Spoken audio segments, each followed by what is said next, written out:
So a little bit about my story and my history.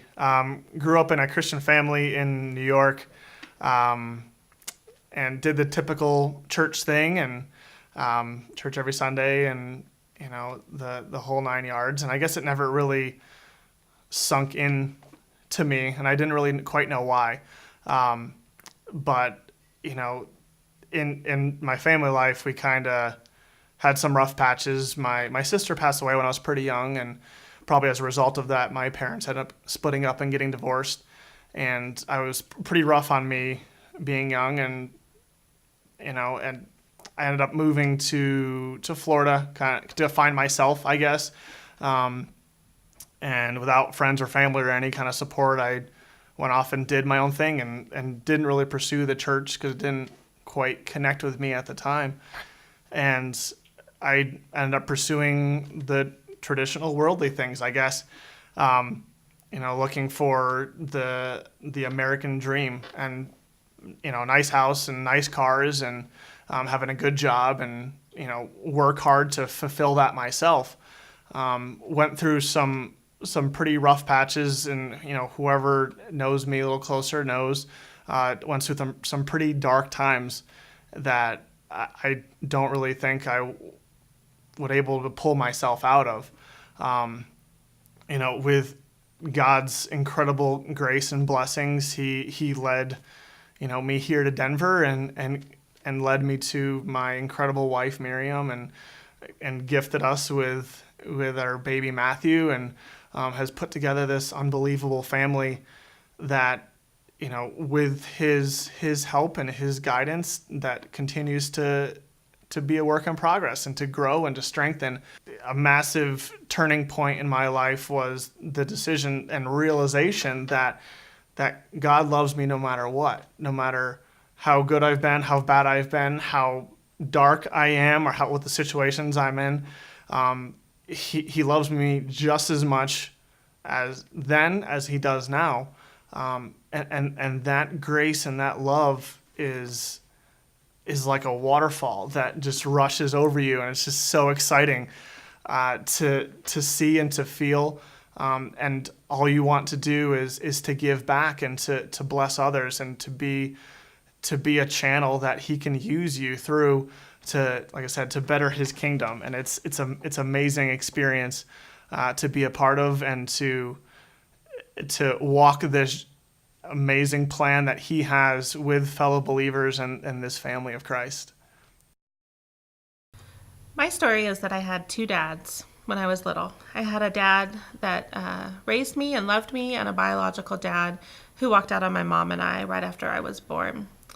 Because of this man that I knew existed and was my dad, and I had had visitation with for a little bit, even though I had a dad that loved me and was raising me and spending time with me, I felt abandoned. I felt unwanted and unloved. And that led me into an adolescence and teenage years of some destructive behaviors. I was fortunate enough to meet a boy in high school and marry him. And at my wedding, I wanted my biological dad to attend. I felt like if he said yes to attending this wedding, that some part of him must love me. I had not seen him since I was 4 years old, but at the age of 21, I felt like yes. If he says yes, it means he loves me. And so my mom and I met with him to invite him to the wedding. I did not want him to play any part. I had a dad that was going to walk me down the aisle and give me away, but I just wanted him to attend. So I asked him, "Will you come to the wedding?" And he looked me in the eye and said, "No. I'm sorry, I can't. There is no room for you in my life. I have a wife and two other girls that I need to spend time with." That sent me down a path of destruction in my marriage, of just feeling like men always leave. They're not going to hang around. They're not going to stay for the hard parts. They're going to leave. I believe that of men. I believe that of my dad. I believe that of God. And so my marriage for the first couple of years was really hard. At the age of 21, I decided at that point I was not going to let this biological dad have any role in my life anymore. My kids, future kids, would never know about him. We would never speak his name again. He was out. And then my marriage started healing. My husband did not walk out on me, thankfully. And I had a dad that had raised me and loved me. And even though I couldn't fully love him and give myself to him, he still was my dad. In 2006, he was diagnosed with cancer and fought for almost a year. And I begged and pleaded with God, please don't take him, please heal him. And he didn't. And he said no. And when my dad died, it sent me on a journey with the Lord of just real anger for almost a year, of just screaming and yelling and running away and doing whatever I could to push him away. And yet he stayed. And if anything, he actually chased after me.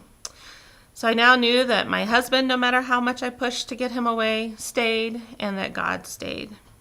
That led me on a journey of being in MOPS and having a mentor who started walking me through some areas of my life to just try to heal and open some doors. But she kept trying to open the door with this biological dad, and I just wasn't having it. He wasn't a part of my life. We don't need to go there. We don't need to talk about it. And in January of 2010, she tried one more time. We had covered a lot of other areas, and this was the last stepping stone. And she tried, and I said no. And she said, okay, I just want to ask you a question because we just keep getting here and you're not letting me in. So let me just ask this question and we'll see where we go. And so she asked, if you were standing at the pearly gates and Peter was to say to you, your biological dad is here, do I let him in to go into heaven or do we send him downstairs to hell? And I thought for quite a while, and I looked her in the eye and I said, it's not the very Christian thing to say, but I want him to go to hell. He destroyed my life. That's what it felt like. The destruction that came from my abandonment issues with him plagued every area of my life. And I had no forgiveness for him. And so she said, okay, well, thank you for your honesty. We will continue to pray and we'll see what happens. 3 months later, my biological dad contacted me via Facebook.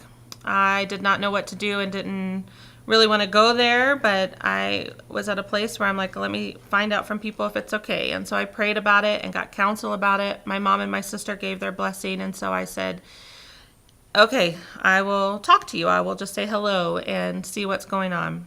I made sure he was not dying and that was not the reason he was contacting me. And he said, no, I just feel like it's time. I want to get to know you. And so I asked him some really hard questions of why he left and why he said no to the wedding and all of the questions I had had my whole life for him. And he answered them, and he answered them honestly, and he answered them without making excuses. In July, we told our kids that they had another grandpa, that he existed. And that following December, I was at a place in my heart to be able to say I love you and to call him Dad. I can tell you that came nowhere else but from God. There's no other way I got from wanting him to go to hell to not even a year later saying that I love you and calling him Dad. And I call it God's holy sledgehammer because he knocked me over the head and my heart opened up. That January, he was also diagnosed with cancer, and my journey with him and the cancer was different this time. I trusted God and I hung in there, and we had a year of continuing to heal and get to know one another. And even after he passed, healing still came from finding new family members and a sister that I didn't grow up with and I didn't know, but who was able to answer some more questions that I had. And again, it was God. And I'm just so thankful for his goodness, for not walking out on me, and for giving me a husband that sticks in there and proves to me that men don't leave.